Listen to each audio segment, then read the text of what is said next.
बच्चों, मैं भजन सुड्डा आज प्रश्नावली चौथी लेकर आया हूँ।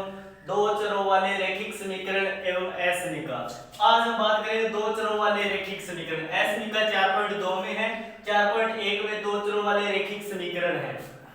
तो उससे पहले बात करने से पहले ये एक्सरसाइज क्यों स्टार्ट कर रहा हूँ, पहले ये भी वजह होनी चाहिए आपको मालूम, क्योंकि एक बच्चे का कमेंट आया था, जयवर्धन नाम का बच्चा था, और उन्होंने कहा था सर चौथी एक्सरसाइज ग्राफ वाली एक्सरसाइज लेके आओ। तो आज मैं चौथी एक्सरसाइज के साथ आपके साथ प्रस्तुत हुआ हूँ। तो हम बात करते हैं इस प्रश्नावली के बारे में। दो तीन मुख्य बातें वो पहले हमें पता होनी चाहिए।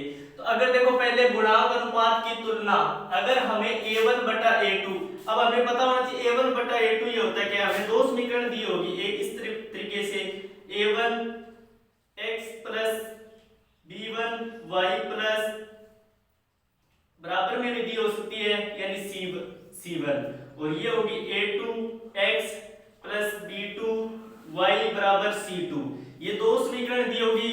यानी जो यहाँ पर इस तरीके से एक्सरसाइज में मान लो एक समीकरण दी होती है, मान लो 4x प्लस 2y बराबर 12, और दूसरी दी हो मान लो 5x प्लस 3y बराबर 15।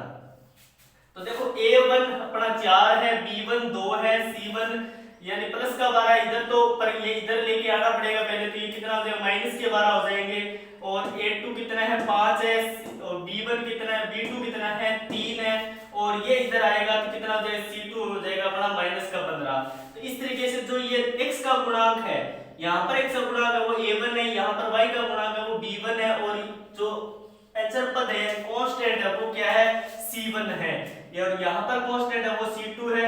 ये दूसरी समीकरण है, तो ये क्या हो जाएगा a2 कितना है अपना 5 है जो x का गुणांक है, और y का गुणांक क्या हो जाएगा b2 यानी 3, और ये अपना c2 है, यानी ये इधर लेके आना पड़ेगा पहले, कितना आ जाएगा माइनस का 15।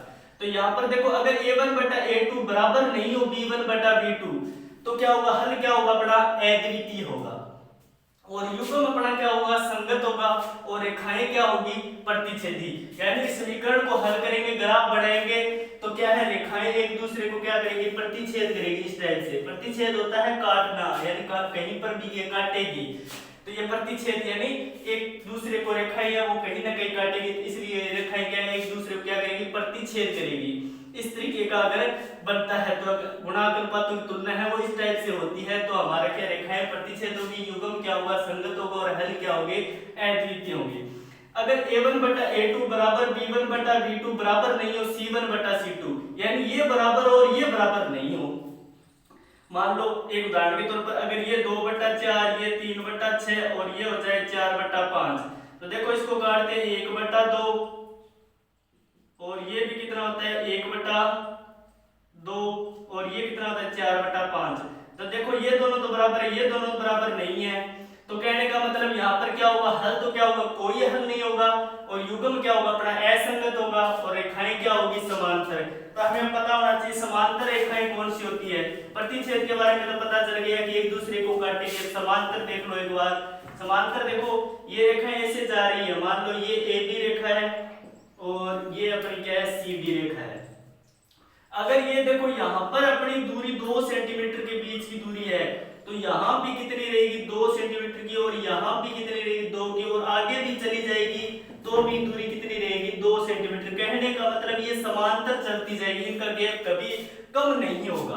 प्रतिच्छेद में क्या है धीरे धीरे कम होता है, और आखिर में एक ऐसा पॉइंट आएगा जहां वो एक दूसरे को मिल जाएगी और काट देगी। तो ये होता है प्रतिच्छेद, और समांतर ये होता है कि इनका गैप है वो समान अंतर के हिसाब से चलता जाएगा। ठीक है, अब बात करते हैं a1 बटा a2 बराबर b1 बटा b2 बराबर हो c1 बटा c2। अगर ये तीनों ही बराबर आ जाए तो क्या हो जाएगा, हल क्या हो जाएगा अनंत अनंत, और या फिर असीमित भी बोल सकते हैं। तो अनंत हल होंगे, युग्म अपना क्या होगा संगत होगा, और रेखाएं क्या होगी समपाती। अब बात करते हैं समपाती किसे बोलते हैं। समपाती का मतलब होता है मान लो ये रेखा AB है, और इसी पर ही कौन सी रेखा आ जाएगी CD, मान लो इसी पर क्या है इसके ऊपर ही क्या आ जाएगी CD, यानी एक दूसरे को रेखा ढक लेगी, यानी ना तो ऊपर होगी ना नीचे होगी, तो उसको बोलते हैं समपाती, यानी पूरा ढक लेगी। देखो ये AB और इसी में क्या है CD है, इसको बोलते हैं समपाती। तो थोड़ा सा याद करने का थोड़ा तरीका देख लो। देखो अगर कोई सा भी न मिले तो युग्म तो क्या होगा, संगत। देखो या तो कोई सा भी ना मिले या सारे मिल जाए तो युग्म क्या होगा, संगत होगा। और अगर आधे मिल जाए और आधे नहीं मिले तो युग्म क्या होगा, असंगत। यानी इनकी कोई संगति नहीं है, इनकी कुछ न कुछ संगति। या तो कह रहे हैं कि हम मिलेंगे भी नहीं, या कह रहे हैं हम सारे मिलेंगे, तो इनकी कुछ न कुछ संगति है। तो कह सकते हैं ये तो हो जाएंगे, अगर कोई ना मिले या सारे मिल जाए तो संगत हो जाएगा। और इनकी कोई संगति नहीं है, आधे तो मिल रहे आधे नहीं मिल रहे, तो इसकी क्या है, असंगत। और रेखाएं थोड़ा आपको याद रखना पड़ेगा। रेखाएं क्या होती है, अगर आधे मिले आधे न मिले तो समांतर हो जाएगी, और सारे मिल जाए तो संपाती, और कोई सही ना मिले तो प्रतिच्छेदी। और इस तरीके से याद रखना है।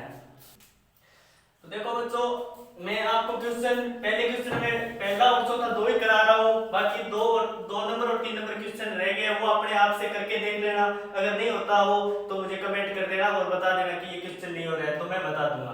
तो पहले देखते हैं। अब देखो ये एक्सरसाइज, ये समीकरण दिए तो इसको हम हल करते हैं। तो 2x - 3y प्लस के 8 इधर आते हैं, किधर किसके हो जाएंगे, माइनस के 8 बराबर 0। इधर ऐसे करते हैं 4x - 6y प्लस के 9 इधर आते हैं, माइनस के 9 बराबर क्या रह जाएगा, इधर 0। अब देखो अपना a1 कितना है, यहाँ पर मान रख लो, मान लिख लो। a1 कितना है 2, b1 कितना है माइनस के 3 है, और c1 कितना है माइनस के 8। उधर देखो a2 कितना है 4, b2 कितना है माइनस के 6, और c2 कितना है माइनस के 9। तो मैंने बताया था हम कैसे करते हैं, a1 बटा a2 इस तरीके से करते हैं, a1 बटा a2। तो देखो a1 बटा a2 बराबर b1, पहले इस हिसाब से करते जाओ, b1 बटा b2, c1 बटा c2 इस हिसाब से करेंगे। देखो a1 कितना आ जाएगा 2, और a2 कितना है 4, और b1 कितना है माइनस के 6, और b2 कितना है माइनस के 9, और c1 कितना है माइनस के 8, और c2 कितना है माइनस के 9। इसको काटते हैं तो कितना आता है, यहाँ पर थोड़ा हल कर लेते हैं आगे, कितना आ जाएगा 1/2, और ये माइनस से माइनस कट गया, 3 दूनी 6 और 3 3 9, ये कितने हो गए 2/3, नहीं यहाँ पर 6 है, यहाँ पर b1 कितना है माइनस के 3, और b2 कितना है माइनस के 6। तो माइनस से माइनस कट गया, 3 1 3 और 3 2 6, ये कितना आ जाएगा 1/2, और ये कितना आ जाएगा माइनस से माइनस फिर कट गया, कितना आ गया 8/9। तो ये तो हमें पता है, ये दोनों तो बराबर है, ये दोनों बराबर नहीं है। तो यानी हमारा क्या बन गया, a1 बटा a2 बराबर है b1 बटा b2 बराबर नहीं है किसके, c1 बटा c2। तो ये हमें पता है कैसे होता है।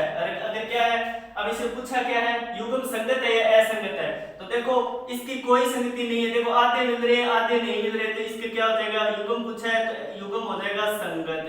अगर रेखाएं पूछी होती तो आपको पता है रेखाएं क्या हो जाएगी, समांतर, और हल इसका कोई हल नहीं। अगर पूछा होता तो ये कर देती।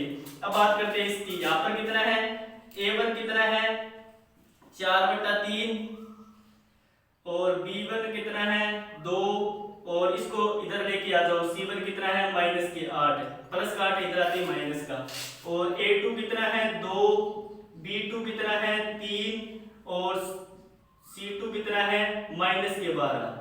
देखो x y ये साथ में नहीं लिखने हैं, हमें सिर्फ इतना करना है। ये देखो a1 बटा a2 बराबर b1 बटा b2 बराबर c1 बटा c2, इस तरीके से करके चलो पहले। तो a1 कितना है 4/3, भाग कितना है a2 कितना है 2, बराबर b1 कितना है 2, और b2 कितना है 3, और c1 कितना है माइनस के 8, और ये कितना है माइनस के 12। अब इसको हल करते हैं। इसको हल करना देखो थोड़ा सा हार्ड जरूर होगा, लेकिन देखो 4/3 के अंदर 2 का भाग देना है। मैं ये लिख सकता हूँ 4/3 भाग 2 बराबर, ये लिखो 2/3, ये तो कटता ही नहीं है, और ये माइनस से माइनस ये कट गई, 4 2 8 और 4 की 12, ये कितने हो गए 2/3। अब देखो यहाँ भाग है तो इसको कैसे करेंगे, 4/3 ये कितना हो जाएगा 2/1 है, तो ये कितना हो जाएगा 1/2, और ये हो जाएगा 2/3, और ये हो जाएगा 2/3, ये लिखो, ये कट गए 2 बार, कितना आ जाएगा 2/3, ये आ जाएगा 2/3, और ये भी कितना है 2/3, और ये भी कितना है 2/3। तो देखो तीनों ही बराबर हैं, यानी a1 बटा a2 बराबर b1 बटा b2 बराबर c1 बटा c2।